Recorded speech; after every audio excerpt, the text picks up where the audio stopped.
Noon.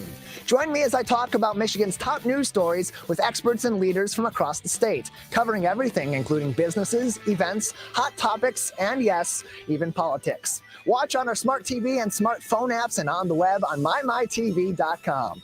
It's the Michigan Megacast, weekdays 11 a.m. to noon right here on My. My Michigan TV, My.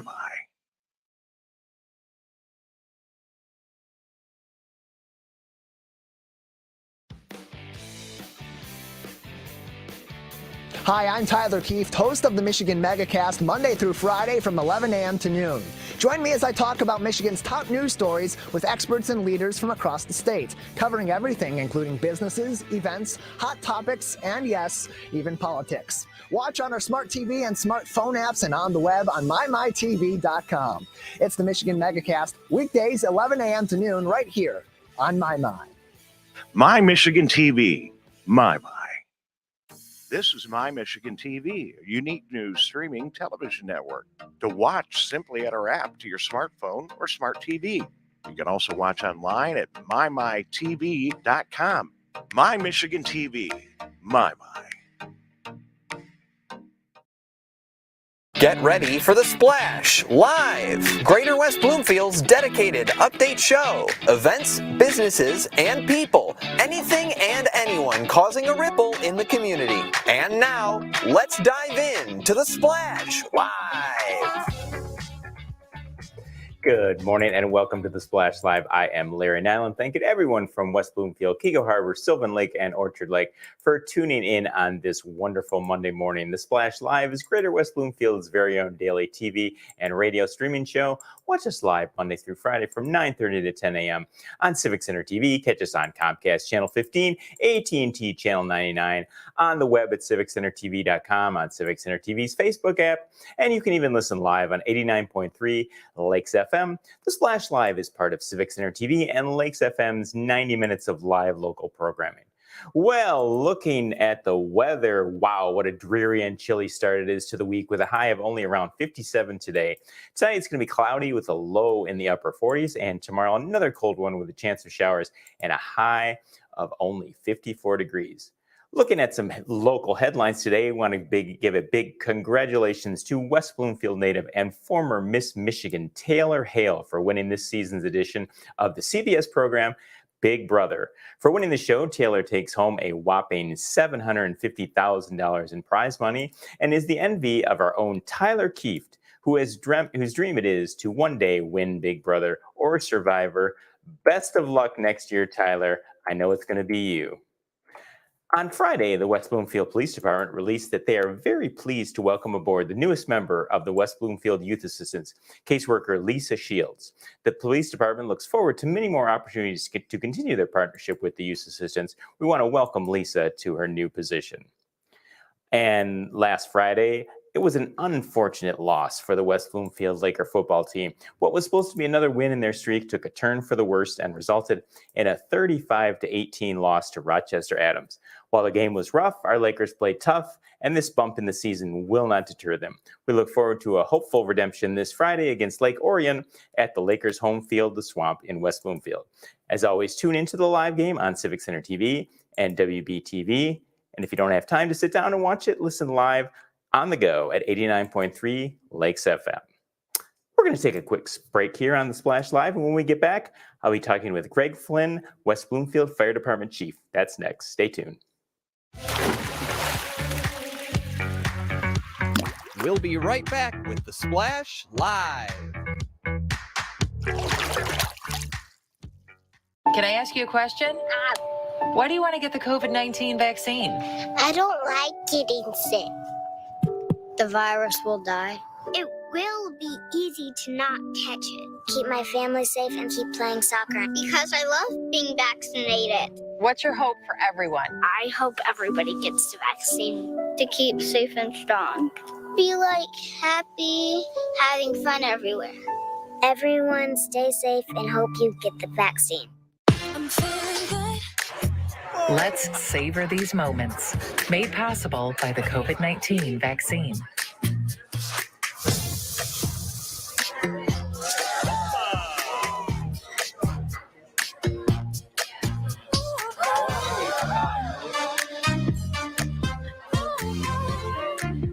Keep the dining out going by keeping yourself protected and your COVID-19 vaccines up to date.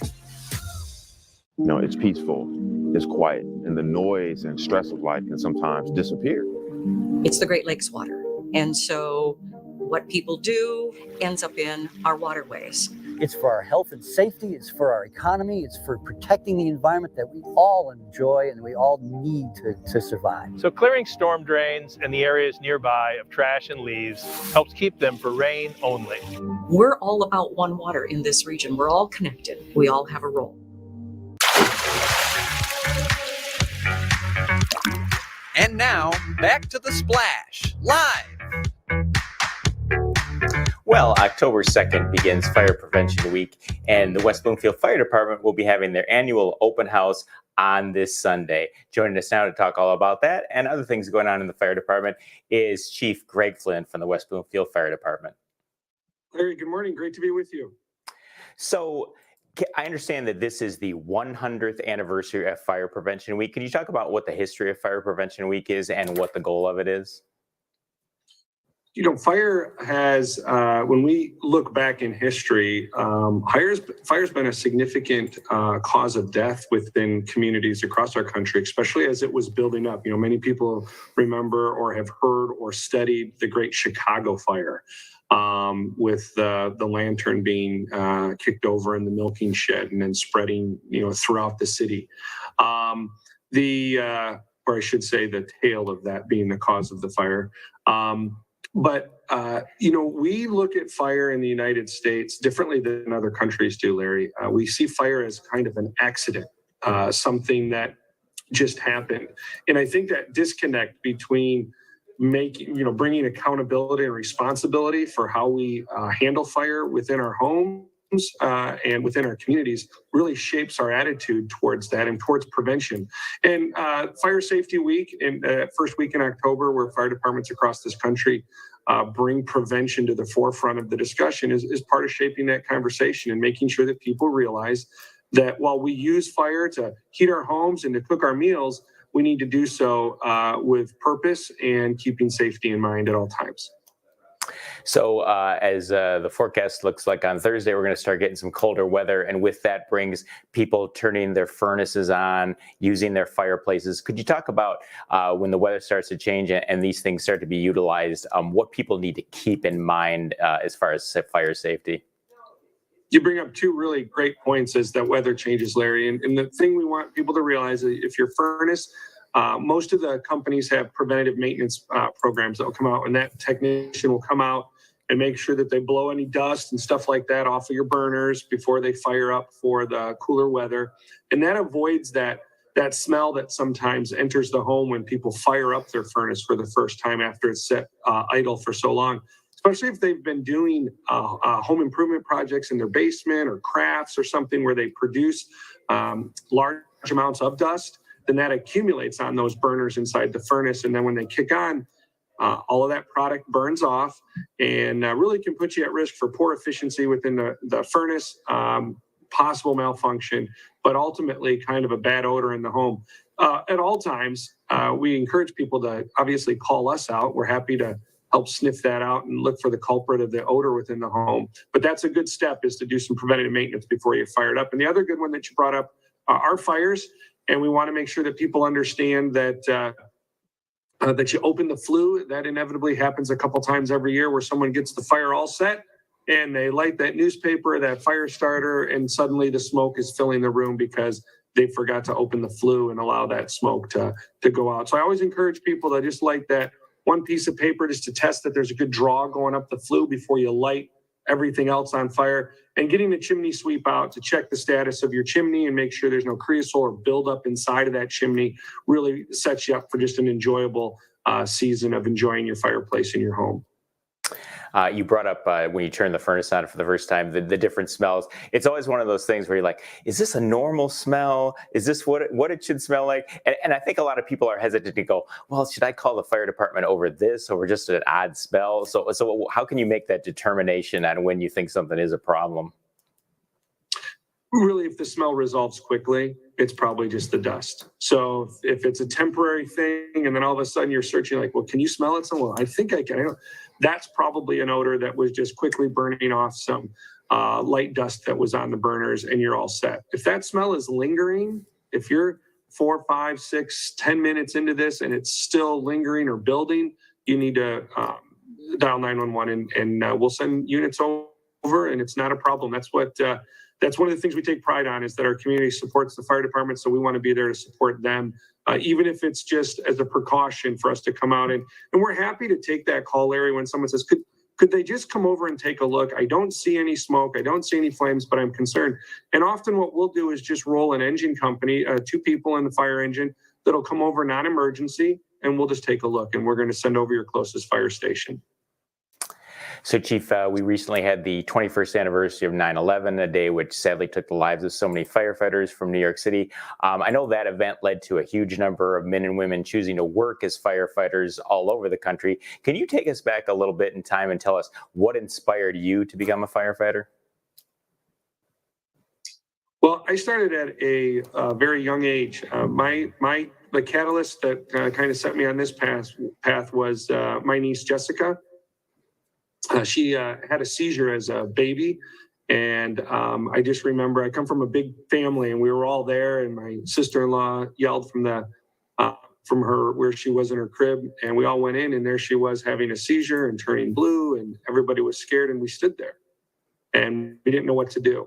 And we did call 911, and within just a few short minutes, a firefighter showed up that was trained as an EMT as well, and quickly was able to clear her airway and get her on her side. And as the seizure subsided, she started to breathe again. And I was just in awe of the calm that he brought to the situation. And I said at that point, that's what I want to do. And I set out on that path. I was probably maybe a freshman in high school at that point.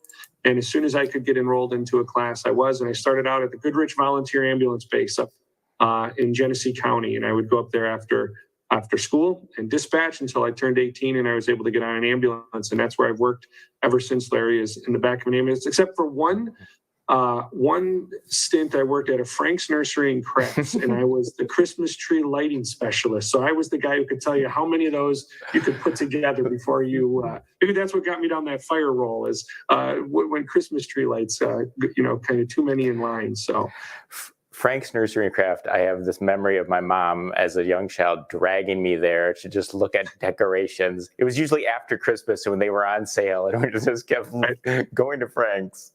There are so many people right now that have never even seen one of those that are listening to this, but there is going to be an audience too that has fond memories of it, like you and I as well. But that whole time in my kind of early years, my formative years in this whole public safety area, I wouldn't change it. It really shaped where I was going. And then I went on to get my paramedic and my fire training. And I'm over 24 years of service here in this community that's been very supportive of the fire department. And I wouldn't change a thing.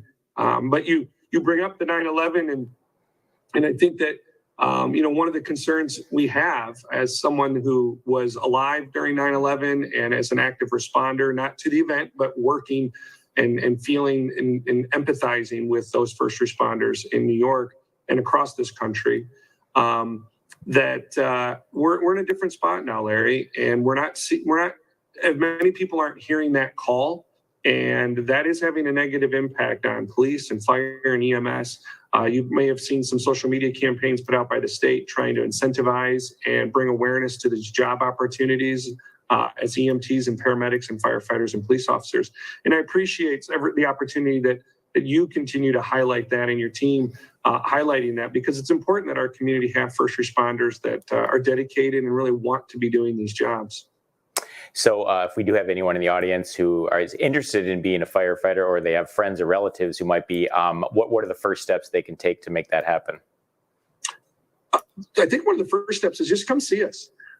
Call us over here at Fire Headquarters, 248-409-1505, and set up an opportunity to come in. And I'd love to chat with someone that's going down that path of looking at public safety.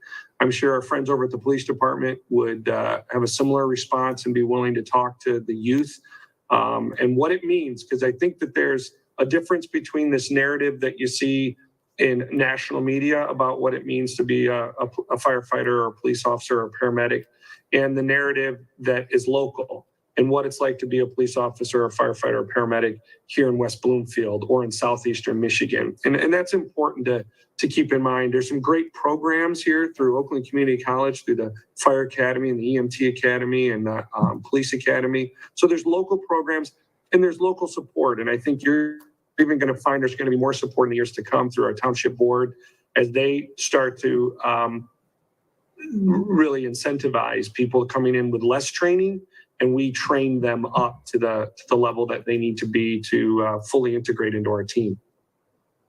So, Chief, we mentioned at the onset here, the big fire station open house is coming up. Can you tell everyone when and where that will be held, and what can local visitors expect to find there? This will be, I think, my 24th fire open house, and I'm not certain that I've missed one of those over the years. It's one of my favorite days out of the year. October 2nd, Fire Station 1, right in front of the high school. Parking will be at the high school. There's not any ability to park there because we're going to use every bit of space that we have to do the demonstrations and show how we extricate from a vehicle or the kitchen fire, and there'll be all kinds of interactive things for the kids to do too. There'll be a shuttle from our friends at Parks and Rec, and so people, if they can't make the walk or just would rather have a shuttle over, and they'll drop them right off at the fire station. It really is just a great opportunity, young and old, to revisit what it means because fire is everyone's fight. And it's not just the firefighters in the community, it's everyone within the community. And when we all have a better working understanding of that, Larry, it just makes the community safer because fire is devastating. The smoke, the damage, the water, everything that goes into it's devastating to a family when it strikes. So if we can minimize that risk, I would love to report, Larry, one time we had 0 fires in West Bloomfield. I would love to give that report, but unfortunately, we're just not there yet, so we need to continue to fight. Well, Chief, we will be broadcasting live with our own Dave Scott and Tyler Keefe on site, and we will see you at the open house. And thanks so much for joining us this morning. You're very welcome. Have a great day, Larry. And again, just a reminder of the Fire Department open house coming up this Sunday, October 2nd. Our own Calvin Brown put together a promo for the event. Let's take a look at that now. Fire Prevention Week is just around the corner. Join volunteer, part-time, and on-call firefighters at this year's Fire Open House. Catch up on your fire safety knowledge with live demonstrations and hands-on activities.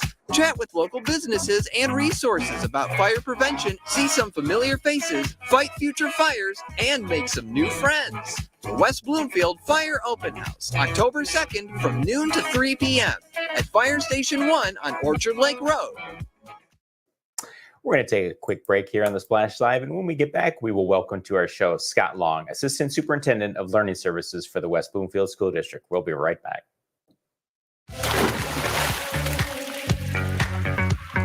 We'll be right back with the Splash Live.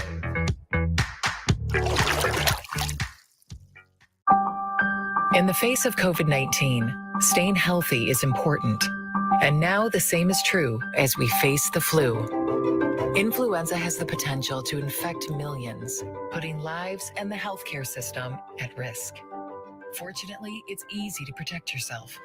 The flu vaccine is safe and effective, and with COVID-19 still spreading, it's essential. To see how you can hit this virus head on, visit michigan.gov/flu. I'm feeling good. Let's savor these moments, made possible by the COVID-19 vaccine.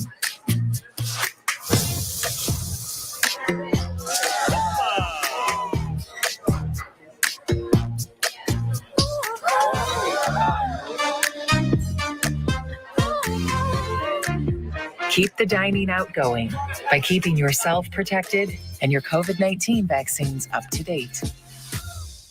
Can I ask you a question? Why do you want to get the COVID-19 vaccine? I don't like getting sick. The virus will die. Ew. will be easy to not catch it. Keep my family safe and keep playing soccer. Because I love being vaccinated. What's your hope for everyone? I hope everybody gets the vaccine to keep safe and strong. Be like happy, having fun everywhere. Everyone stay safe and hope you get the vaccine. And now, back to the Splash, live. Welcome back to the Splash Live. I am Larry Nyland. Well, perfect attendance is great to have, but sometimes it just isn't possible with everything that goes on in our lives. However, there is a day every school year that it is crucial to be present in the classroom that day, and that is called Count Day. Joining us now on the show, we have Scott Long, Superintendent of Learning Services in the West Bloomfield School District, to talk all about Count Day and what to expect for both parents, teachers, and students alike. Thanks for joining us today, Scott. Larry, thanks so much for having me today. How are you? Very good. How you doing? Doing great. Thank you. So Count Day is on the horizon. Can you tell us exactly when it is and explain the significance of it? Yes. So our Count Day is Thursday, October 6th. The statewide Count Day is actually October 5th this year, but we are actually celebrating Yom Kippur in our district. So there will not be school on the 5th. So our Count Day, we applied for a waiver and it's October 6th. Again, that's a huge, very important day for our district. And the reason it's so important is because all of our state aid and funding is tied to our students that are in attendance. So basically, this is a day when all public schools in Michigan tally the number of students that are attending schools, and it translates to state funding. All of it's based on that. And so we need our kids in school on that day, engaging in instruction so that we can get that state funding. So now, is there a percentage that you shoot for? Or like, is there some sort of cutoff line that affects funding, or how does that work exactly, depending on what so the attendance is? any student that's in our school district that's legally enrolled needs to be there. So we're shooting for 100%. However, there are situations or instances where a kid can't be in school that day if they're sick. And when that happens, we have requirements that we can follow in order to count those students that miss on Count Day.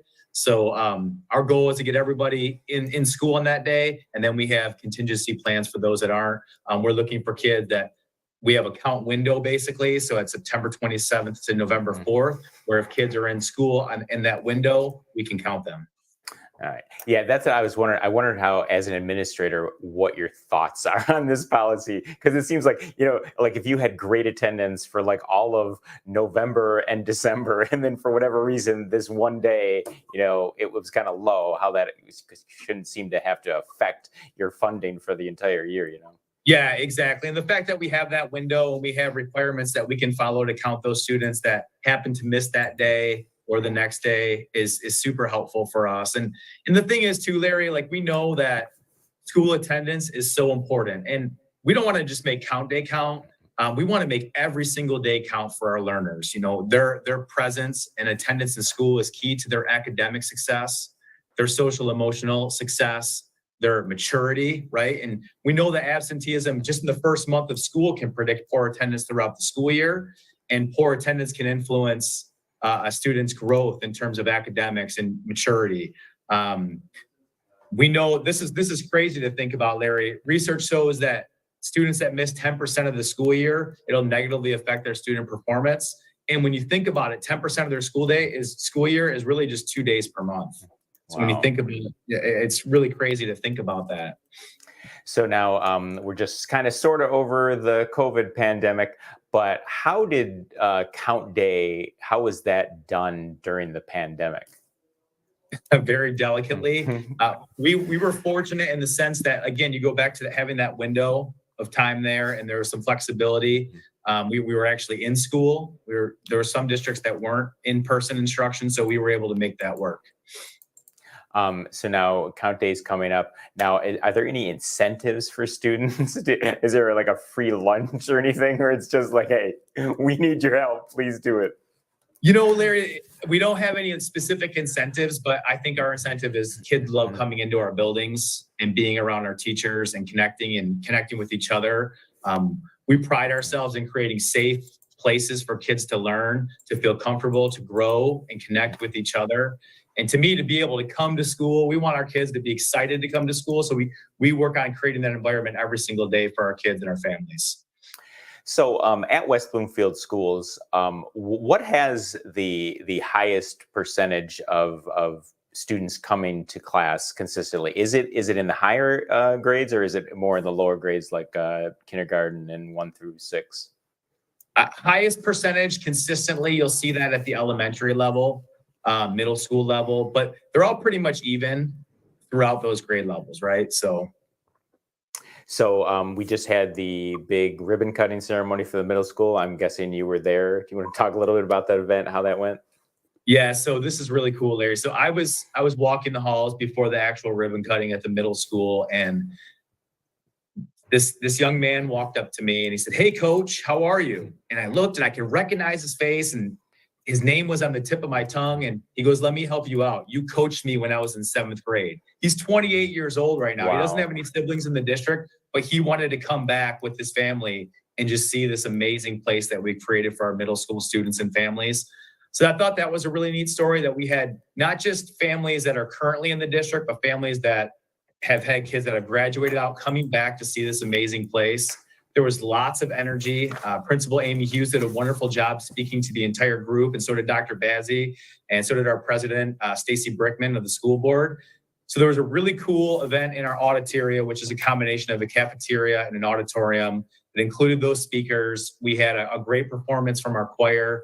They did a phenomenal job, and then it culminated with the ribbon cutting at the end. And another cool part about it, Larry, is we had our middle school students actually giving tours throughout the building. So community members that came in had a chance to see all the wonderful components of that beautiful building. So whenever I drive by, I've yet to go in the building, but I like, hey, if I was in school, I would be happy and eager to go into this brand new school. So what has the attendance? Has it been better than it was at the middle school last year? You know, I don't have those exact numbers in front of me, Larry. I can tell you that kids are really excited to be in that building. I was over there last week for a while, just walking the halls and popping into classrooms, and the level of engagement and excitement is just truly amazing. I was walking the halls, going up a staircase, and they just put up these new banners, and I was walking past a student. I said, "How could you not love being here?" And they said, "We do. It is absolutely great." And Larry, whenever you're ready, I'll give you a tour. We'll walk you around and you can check it out. I will be there. Yeah, we should do a splash story on it and just do a little tour of the school. That'd be awesome. So before we let you go, anything else going on in the school district you just want to promote real quick? Yeah, absolutely. Thanks for asking. We actually have a big day coming up on Friday. It's our homecoming football game and parade. So that's Friday.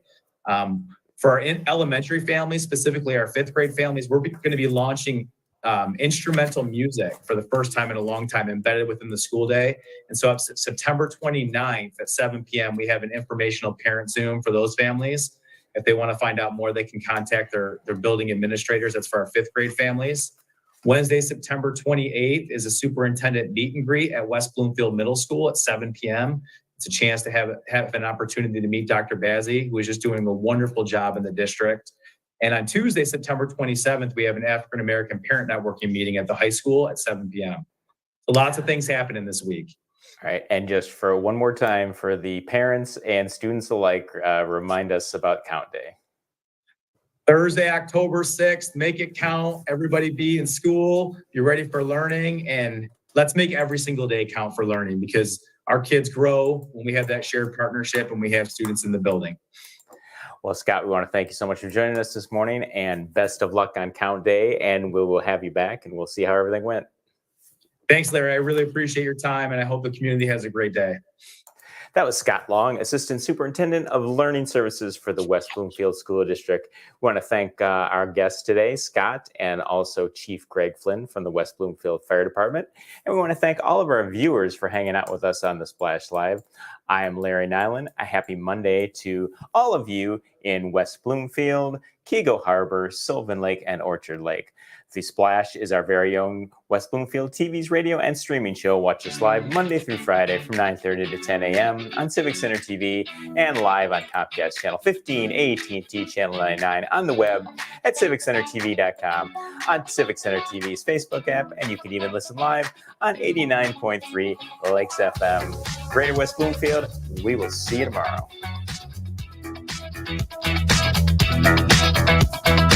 My favorite time of the day.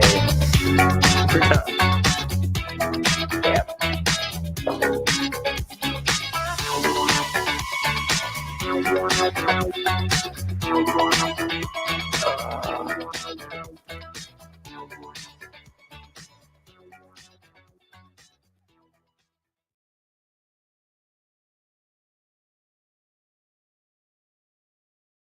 Now that the vaccine is available for children 5 and up, why do you recommend it? Kids are part of the community and they can spread COVID. We're seeing both healthy children getting sick from the virus as well as children with underlying health conditions. They can easily bring the virus home to other people that are vulnerable and make them sick as well. This vaccine can change that and keep children safe.